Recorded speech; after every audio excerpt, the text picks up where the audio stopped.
Hello and welcome to the Road End podcast, where each week we will speak to a new guest, get to know them, and talk all things Liverpool. Hello everyone, welcome to the Road End podcast. I'm delighted to say today I'm joined by Chef Dave Critchley, or Dave. How do you want me to bring you in? Dave's good, Chef Dave. Yeah, Chef whatever. Dave. Right, Dave, looking forward to have you in. Seen a lot about you and about the restaurant recently, more so. How's things? Yeah. Obviously, after a very tricky start to our life here at LuBan restaurant, we opened a couple of months before lockdown. Yeah, which on reflection wasn't the best time to open, but yeah, we battled, we fought tooth and nail to stay alive, kept the brand alive, and once we realised we were stable, did a lot of work out in the communities to make sure everyone around us was okay as well. Yeah. And we've just done our first full year, which is great.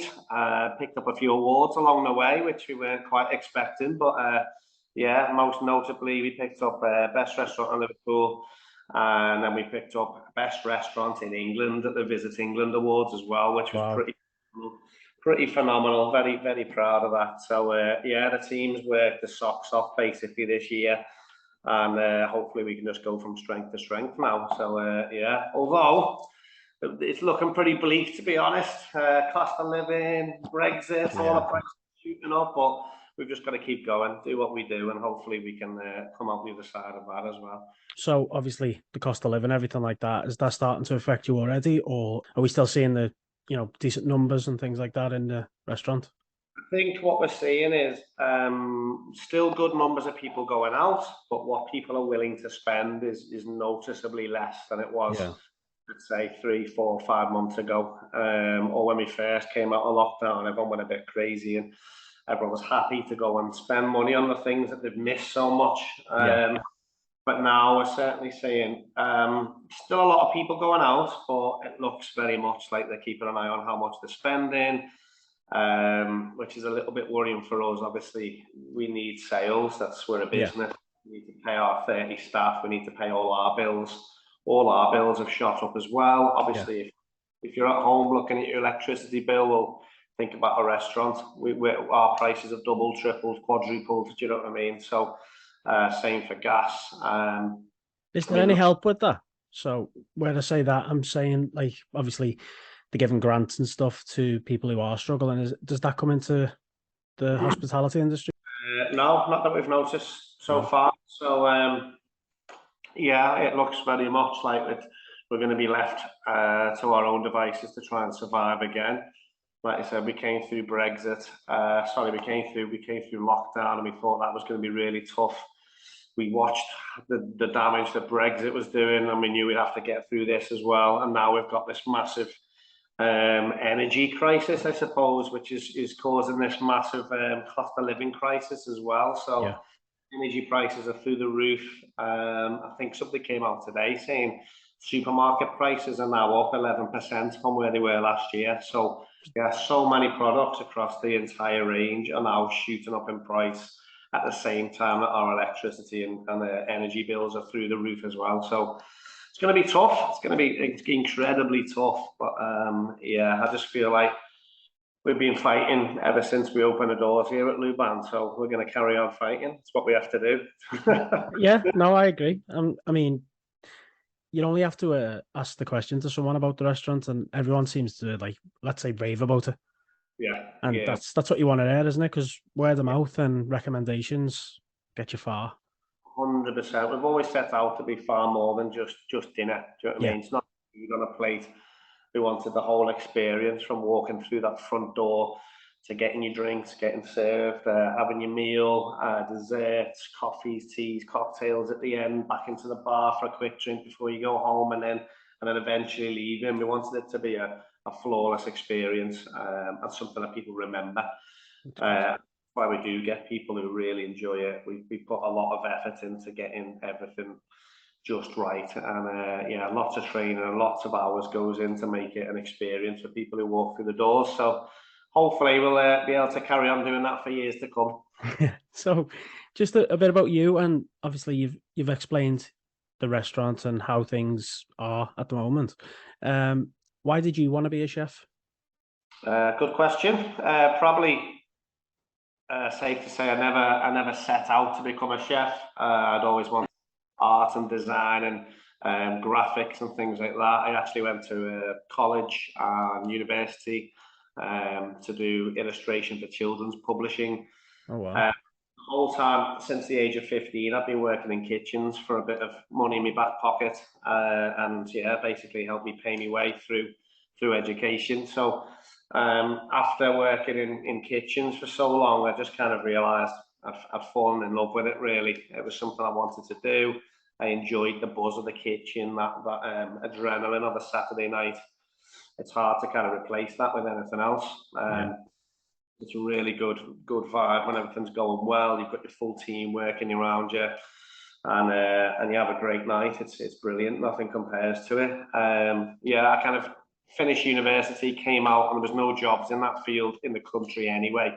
I would have had to leave the country and gone to the States or somewhere else in Europe to try and pick up work. It was an easy decision for me just to hop back full time into what I was still doing part time at the time anyway, which was carry on working in kitchens, and I just didn't look back then.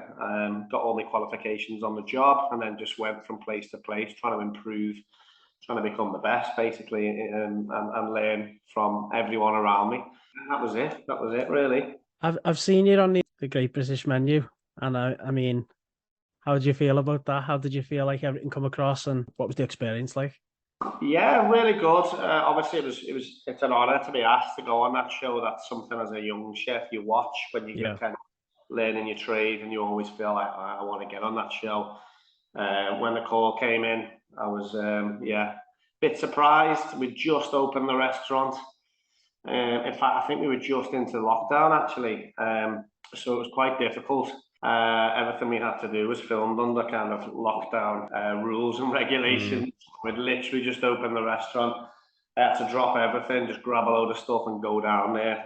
No time to practice because we were just so busy at the time. And I assume dropping everything, it was a no-brainer. Yeah, it's one of them. When the call comes in, you've got to go and do it. For me personally, massive tick in the box there. But also, we were trying to keep the business alive. It was a brand new business, just gone into lockdown. So we thought it was a great opportunity to get the business on air and in front of as many people as possible, and it certainly did that. Was I prepared for the first Great British Menu? Absolutely not. I went in there on a hope and a prayer and winged it. Totally winged it. So for anyone that doesn't know, you've been on there twice. Yeah, I still wanted to come across as me. Behind the scenes, it's a little bit, not many people know this, but it's a little bit scripted in the way that they want you to say certain things. There's lots of questions that are deliberately leading you down a path. Do you know what I mean? Okay. Certain things, but I've never been a fan of following the plan, so I just kept to my own script and did my own thing. And then this year we were on it again, so I got invited back after last time. I went on and did it, and I was far more prepared mentally. Yes. I knew what was coming up. I knew all the surprises that are in wait for you. I know all the tricks where things are getting switched off and moved around, and I was way more prepared for it, so I felt I could be far more relaxed and just be myself. You wanted to come across as yourself, as a personality, as a chef. What we see on the TV and what we see on shows, I mean, I don't get the impression that you're going to slap a sandwich on someone's head and call them an idiot sandwich. So what's your personality like in the kitchen?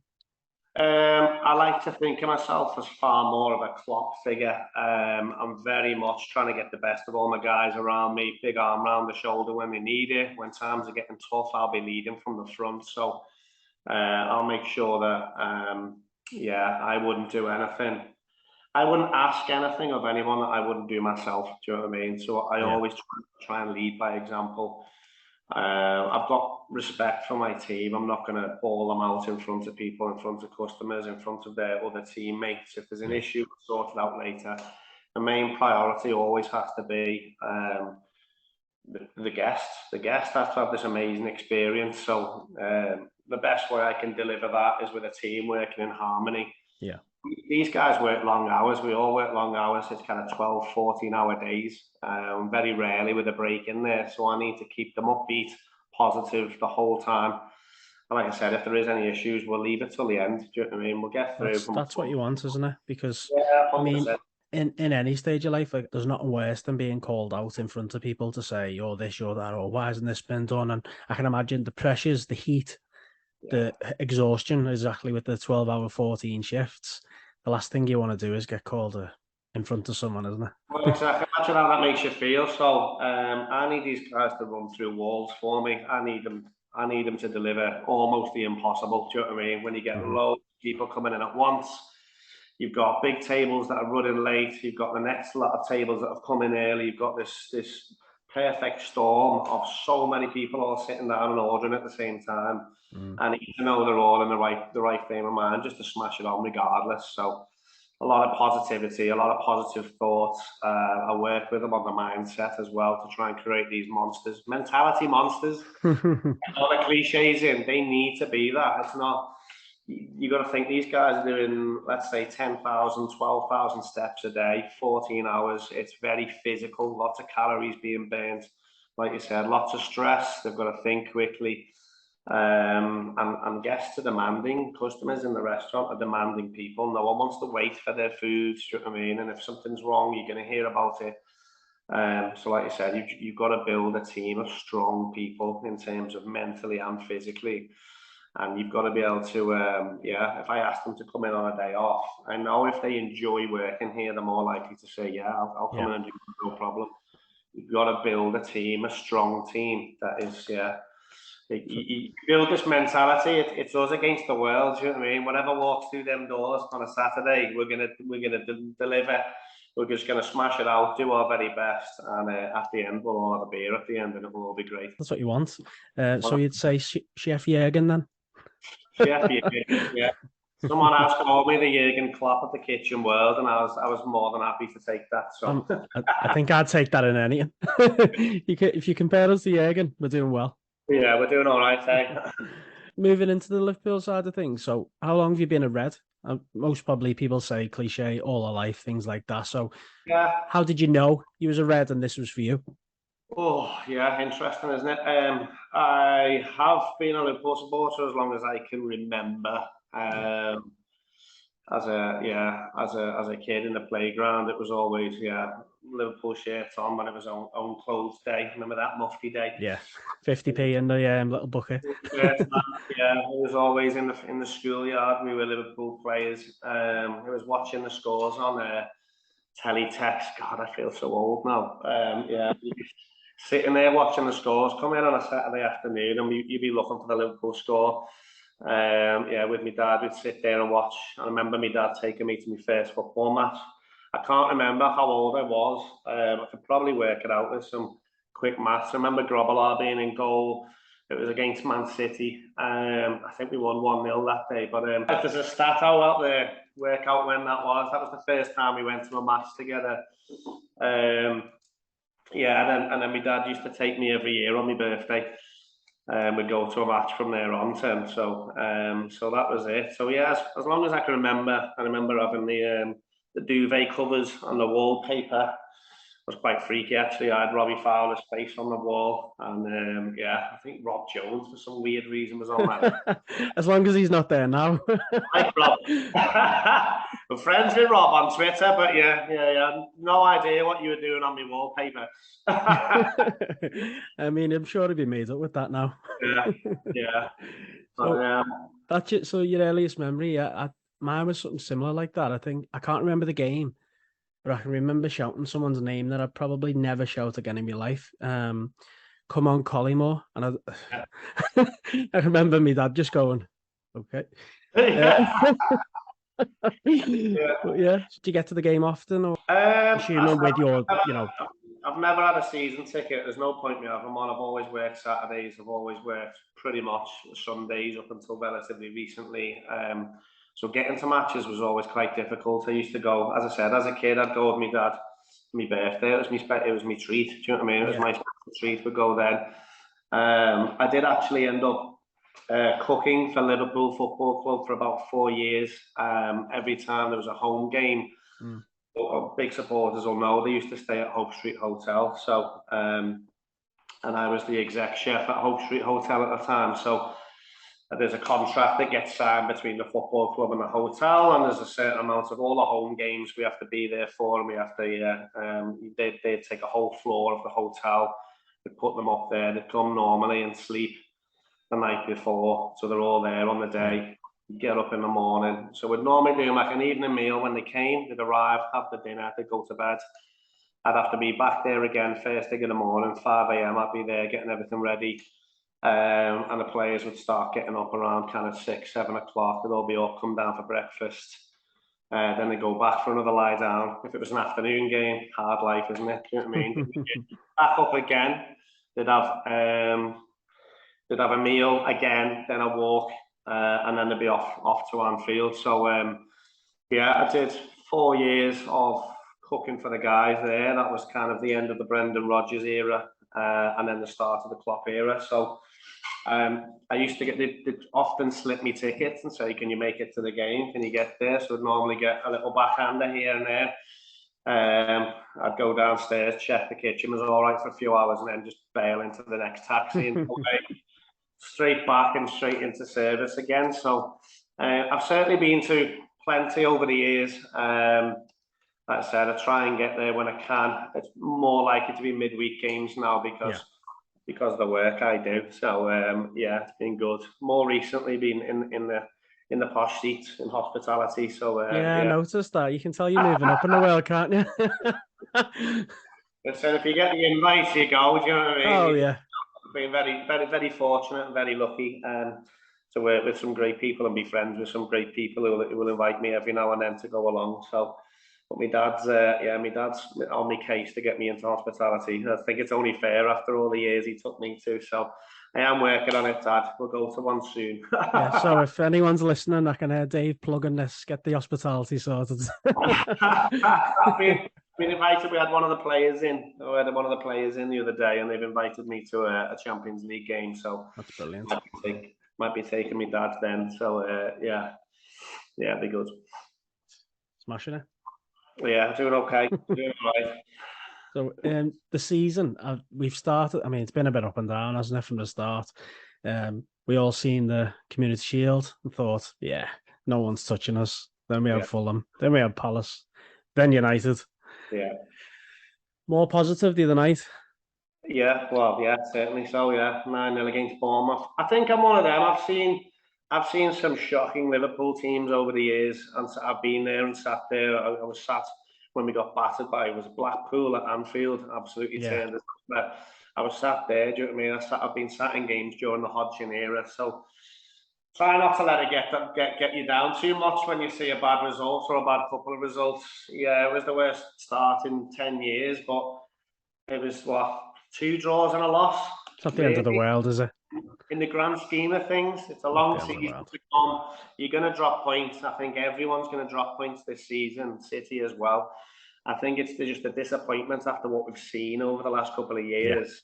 And the knowing that you have to be virtually perfect to win the league. Now, that's the standard that's been set by City. And just credit to Klopp for even keeping Liverpool there. Isn't it? Season after season, what a job he's done. Do you know what I mean? Well, when you look at some of the players now, I mean, you can see the mental, let's say, the breakdown of the mentality is starting to happen to a couple of them. I'd say more so because of the impact on the bodies, the minds. That's got to wear you down, especially the ones that have been there right throughout that. So it's hard to criticize because we don't know what goes on behind the closed doors in terms of their life, being in that sheltered. You know, they can't do much, really, can they, without someone like harassing them in the public? And I wouldn't fancy a double session under Klopp, I'll be honest with you. I love the Reds. I always wanted to be one growing up. I look at it now and think, no. I think it's the same with anything, isn't it? It's the sacrifices those guys have made to be where they are now, and then what they still have to go through now. You've got to think that these lads have given up most of their teenage years. they're not being going out partying or whatever else. Then the early 20s, this is when the moment of breakthrough normally is, kind of late teens, early 20s. So again, you've got to have this really structured life. It's probably very military life, do you know what I mean? I'm not sure exactly, but I've seen how military and how regimented like their eating was when I was obviously cooking for them. I saw a huge change, in fact, from the Brendan Rodgers to the Klopp era. Oh, really? Oh, 100%, yeah. So it was very much what you'd expect under Brendan Rodgers, not particularly him, but that just happened to be the manager at the time. So I'm watching their meals, and it's very much like chicken and pasta and sauce and what you'd imagine they've been eating for like 20, 30 years. But then when Klopp came in, he changed it completely in terms of brought Mona in from Germany. Yeah. Mona Nemeth, who's just at the top of her game as a nutritionist. And the menus went from like this to huge, like, oh, really? Novels with all these different ingredients and different things. And it all became more of an experience for the players. So there was lots of different textures and colours and flavours and all kinds. And yeah.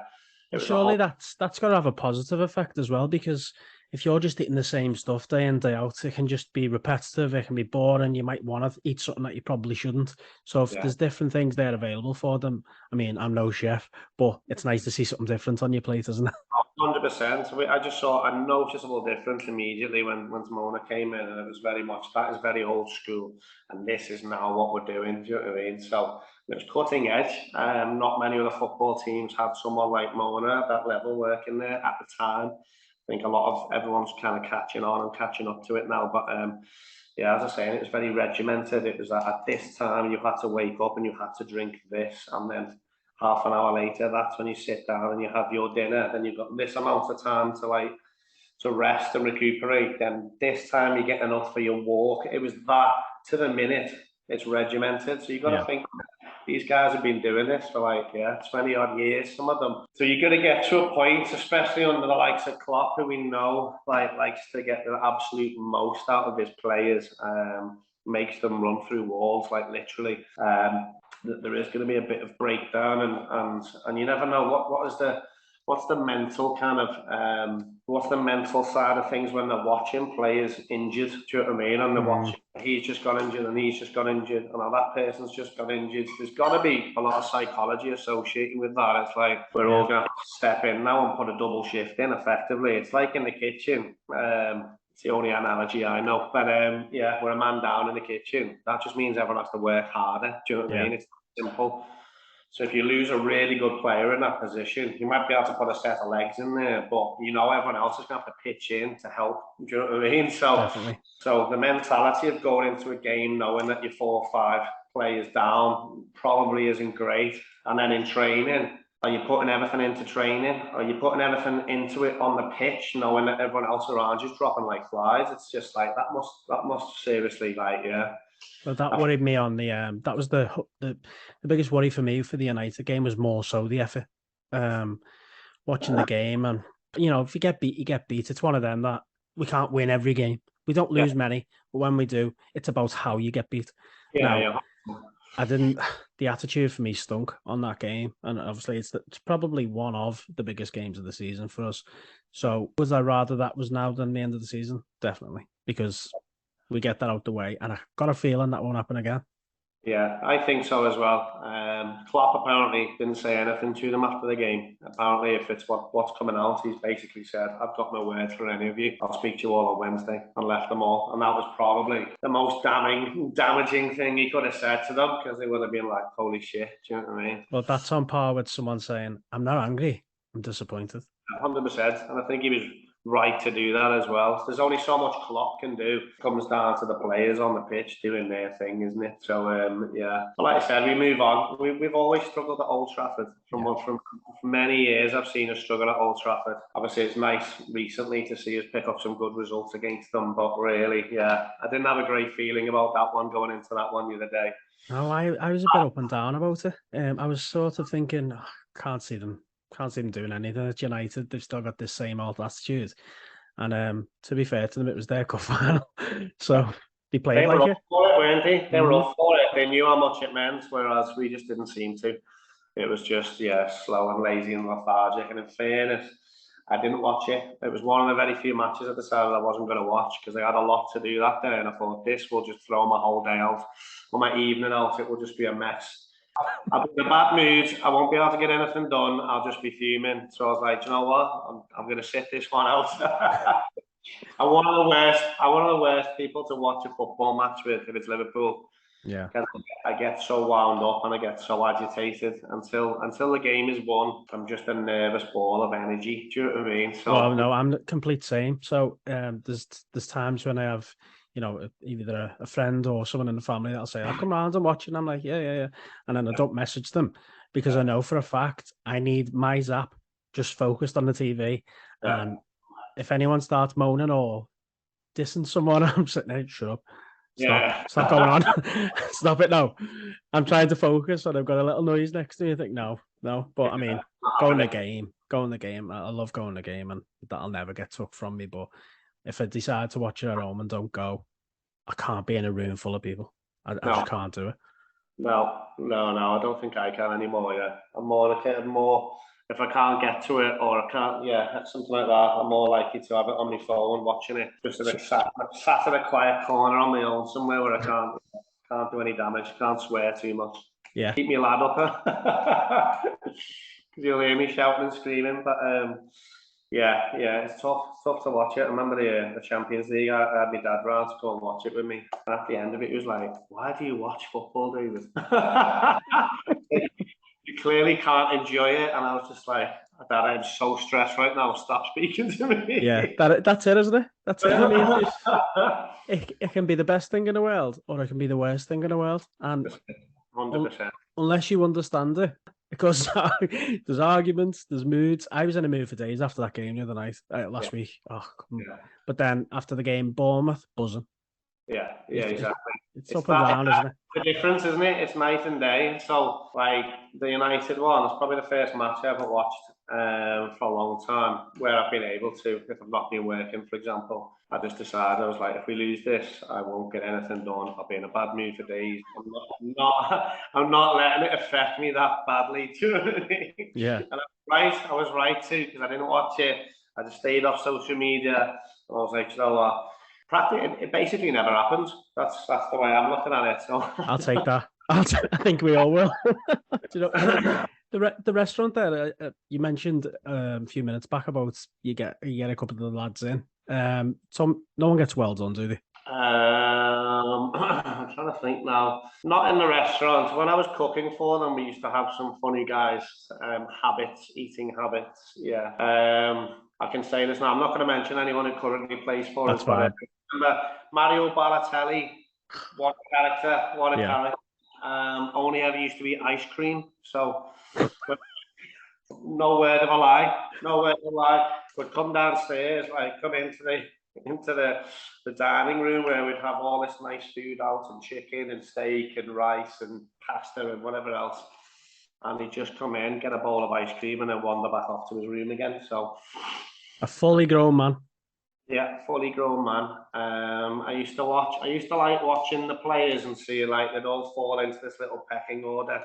Who goes up first? And obviously Stevie G's been a big hero of mine growing up, watching him come into the team, and then obviously I'd be cooking for him, and he was the captain at the time, so he would come up first, and then closely followed by Suarez and Sturridge, and then a few others come after them. But it was funny watching it all. It was all clearly some kind of politics, you know what I mean, with who the boss is, who's next, who comes up next. Suarez used to come up and steal all the croutons for the soup, like all of them. Like he'd have a big bowl of soup, and then he'd take the whole bowl of croutons you'd made and pour them all in until the whole bowl was covered.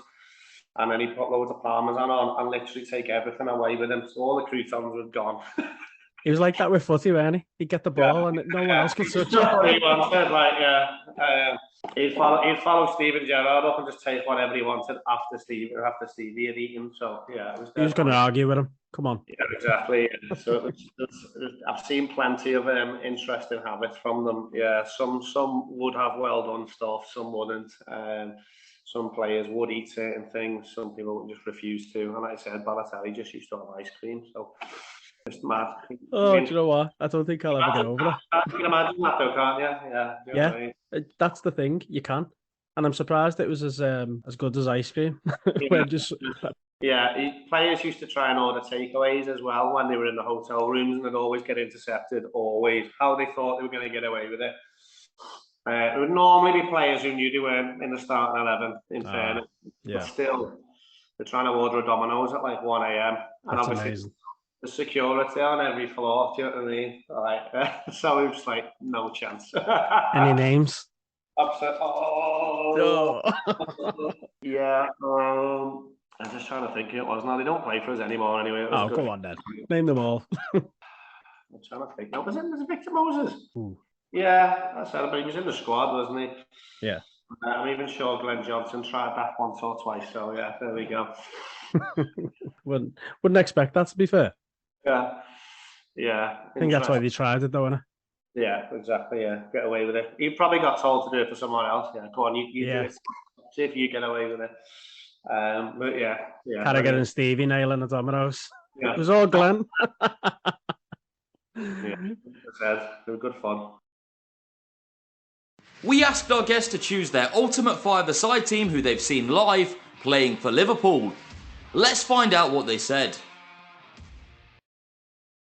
On the pod, I've been finishing with your ultimate five-a-sides that you've seen live. Now, this could be from childhood to now.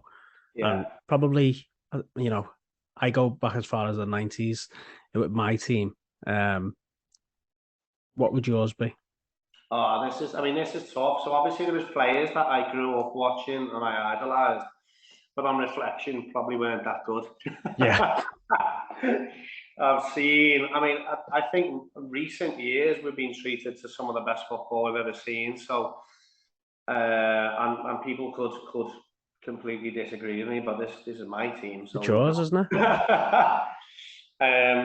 So I've probably got a couple for each position, but obviously the first goalkeeper I saw live was Grobbelaar, absolutely mad as a box of frogs.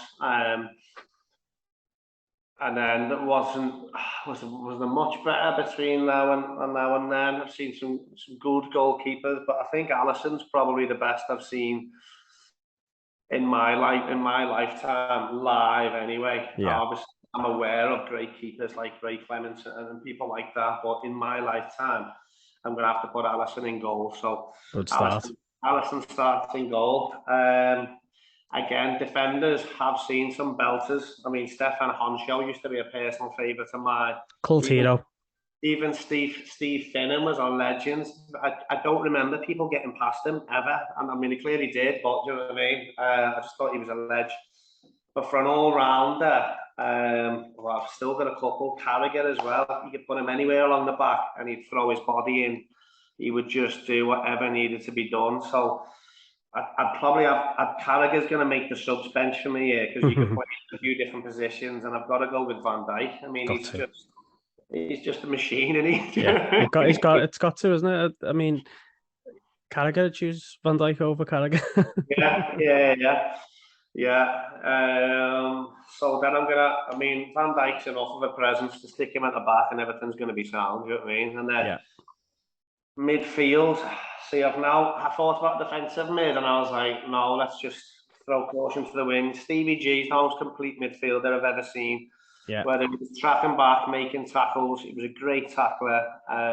He'd track back, he would challenge, he would start movements off, and then he'd be up the other end as well, finishing them or setting them up for Torres or for Suarez. So Gerrard's going to play centre mid. Perfect. I've seen some belter players, and then a Jan Moby or even a Mascherano was phenomenal in midfield, just gobbling stuff up. Personal favourite used to be Momo Sissoko. What a player! A player. He looked like he was beaten, and then this leg would just come out from nowhere and just take it away from them. It's such a shame that injury he had with his eye. Yeah, he was never the same, was he? And then Alonso as well. What a baller! But Gerrard for me just epitomises everything. You've got to have Stevie Gerrard as your captain as far as that's concerned. So, and then we're on to I'll probably play two up front. And again, I've seen some absolute ballers. Robbie Fowler was probably my boyhood hero watching Robbie. He was in recently. Thanks, Robbie, for popping in, coming to see me. Yeah, amazing. He could score goals from anywhere, just wherever he dropped. But I'm going to stick him on the bench. No, we'll be back in your restaurant. No, yeah. I don't think it'd mind. I've got Salah up front. Just the numbers that man puts in are phenomenal. He's not the most technically gifted player I've ever seen, but the numbers just speak for themselves. Yeah. What a player, like. He's just a phenomenon, isn't he? A modern phenomenon. So Salah's in there, and then probably one of the most skillful players I've seen at Liverpool Football Club, which is Luis Suarez. Stick him up there. The best for me. Because you know he's going to drop back into midfield if you need him there. Do you know what I mean? He's going to win the ball. He's going to pass it off. He's going to move forward. And I reckon he's probably one of the best five-a-siders there is in the world. I wouldn't fancy it, I'll be honest. He could get the ball through any space there was. I've not seen anyone like him. So that's the five. Yeah, with a couple of subs there. We got Carragher. He could play a little bit in midfield if needs be. And Robbie Fowler wants me forwards, get a bit tired, put the crown on. Yeah. That's it. Alisson, Van Dijk, Gerrard in the centre, and captain with Salah and Suarez up top. I don't think you're going to do too badly there. No, it's interesting listening to the five-a-sides because they're pretty similar in positions. But then it's always, for me, what I always see the difference is the forwards. Now, I'd have Suarez over probably anyone, just from what I've seen. But yeah, great. How do I compete with that? I don't even think mine would come close. That's gonna get the job done. I mean, you could have had so many good players in there, couldn't you? You know, like John Barnes and Ian Rush as well were proper legends. But I just think that current crop with Gerrard, the mentality of Suarez, Gerrard, Van Dijk, and all of them, every one of them's got the right mentality as well, which is what it all comes down to, isn't it? Yeah. So okay, let's wrap it up there. Thanks very much for today. It's been great to have you on. I mean, I've really wanted to get you on there because I've been a bit of an admirer for LuBan recently, more so from looking of how much you actually care about what you do. It's inspiring for anyone, I think. And everyone should have the same mindset in no matter what they do. So if it's something you love and, you know, you want to bring people into that circle of inspiring them and getting them in the same mentality, then I think you're going to go a long way, mate. So I'm hoping, you know, everything works out with this whole, let's say, energy crisis or whatever you want to call this government is driving us into. And I hope he's come out the other side better than what he's already are, which is difficult. Yeah, thank you so much. Yeah, it's been great being on, and you're right. I just think if you do love something, you're passionate about something, keep that passion burning always and keep pushing yourself always, and good things will happen. Like you said, surround yourself with good people as well, build a good strong team. People have to buy into that mentality as well, and hopefully that's what we've done here, and hopefully that'll be enough to see us through some more tricky, challenging patches coming up, I'm sure. But yeah, like I said, we're just going to keep on scrapping it out, keep fighting, and hopefully we'll still be on the other side of things as a good Liverpool success story. Basically, that's what we want to be. Yeah, exactly. So awesome. Thanks for having me. You're welcome. I'll be in soon. No, well done for me, mate. Make sure that's quite medium rare. Bowl of ice cream now. I'll speak to you soon. Thanks to everyone for listening to today's episode. Don't forget to follow our social media, twitter.com/theroadendpod, and also our Instagram page, instagram.com/theroadendpod.